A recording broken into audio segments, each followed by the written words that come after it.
Kabayan, gusto mo bang labanan ang inflation? Gusto mo bang tumaas ang income mo? Gusto mo bang magumanda ang future mo? May sagot ako sa iyo, kabayan. Ikaw, bago mo palaguin ang pera mo, palaguin mo muna ang sarili mo. Kasi kabayan, kung tumaas ang skill mo, tataas ang value mo. Kung tumaas ang value mo, tataas ang income mo. At kung tumaas ang income mo, mas malakas ang system mo. Maraming OFW ang gustong mag-invest agad sa stocks, crypto, negosyo.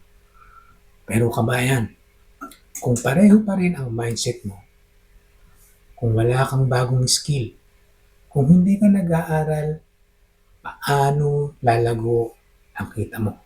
Self-improvement means magbasa, mag-aral, mag-upskill, mag-alaga ng health, mag-build ng discipline.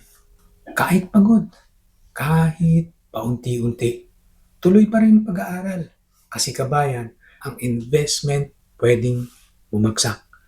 Pero ang skill mo, walang makakaagaw niyan.